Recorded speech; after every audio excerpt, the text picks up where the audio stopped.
ٹھیک ہے جو صاحب آپ کا پوائنٹ آ گیا ہمایوں اختر خان صاحب. سر میں نے سنوایا فردوس عاشق اعوان صاحبہ نے کیا کہا, میں نے سنوایا عمر ایوب خان صاحب نے کیا کہا. سر بات یہ ہے کہ جس پارلیمنٹ پر پاکستان تحریک انصاف لعنت بھیجتی تھی, آج اس پر اگر ایک لفظ استعمال اس میں کیا جا رہا ہے تو اس پر سیخپا ہو رہی ہے. کیا وجہ, یعنی پارلیمنٹ کے اندر بھی برداشت نہیں ہے حکومتی وزراء حکومتی رہنماؤں کے اندر, اور باہر بھی جیسے فردوس عاشق اعوان صاحب نے کہا ایک طرح سے انہوں نے دھمکی دے دی کہ اگر ہمارے خلاف بات کرو گے تو ہم جو ہے وہ اس حد تک جائیں گے جو برداشت نہیں کیا جائے گا وغیرہ وغیرہ.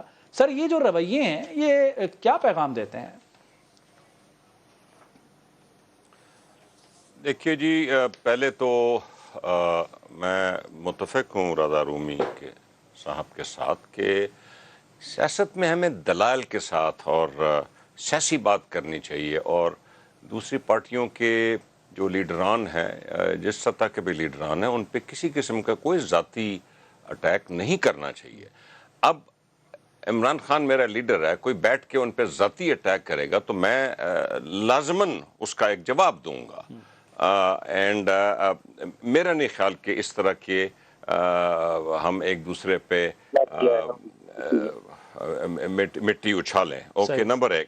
نمبر 2, دیکھیے سلیکشن معذرت کے ساتھ رانا افضل صاحب کو رانا افضل صاحب شاید برا منائیں, لیکن میں بات کر سکتا ہوں جی. جی رانا افضل صاحب اور میرے جتنے ساتھی بیٹھے ہیں, اس ملک میں اگر سلیکشن ہوئی تھی تو یہ 1985 کے الیکشن کے بعد سلیکشن ہوئی تھی, جب نواز شریف صاحب out of nowhere Punjab کے وزیر اعلیٰ بنا دیے گئے تھے. اس کے بعد تو جتنی الیکشن ہوئی ہے, میں نے ہمیشہ یہ دیکھا ہے جی کہ جو الیکشن ہار جاتا ہے وہ طرح طرح کے الزامات لگاتا ہے. ابھی ریسنٹ ہسٹری میں 2013 میں آصف علی زرداری صاحب نے 2013 کے الیکشن کو ROs کا الیکشن قرار دیا تھا, ریٹرننگ افسرز کا الیکشن.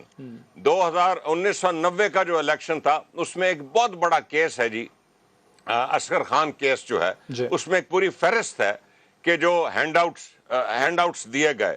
تو ابھی آپ بار بار جب سلیکٹڈ کا لفظ استعمال کر رہے ہیں, ایک ایسی حکومت اور ایک ایسا پرائم منسٹر جو کہ دنیا نے تسلیم کیا ہے, دنیا ریڈ کارپٹ بچھاتی ہے, جس نے جا کے جس سے PMLN کے تعلقات جن ممالک سے ہمارے انتہائی قریبی دوست ممالک سے خراب ہو گئے تھے, وہ تعلقات اب بہتر ہوئے ہیں اور بالکل نارمل ہو گئے ہیں, بہت اچھے تعلقات چل رہے ہیں. تو یہ چیزیں جو ہیں, ایک اسمبلی میں بیٹھ کے آپ کسی کو بار بار سلیکٹڈ کہیں, تو اس پہ تو اسپیکر پھر آج یہ رولنگ دے گا. اور لیکن اختلاف تو جمہوریت کا حسن ہے نا, اختلافی آوازوں کو اس طرح دبانے کا طریقہ کار استعمال ہوگا تو یہ نکال.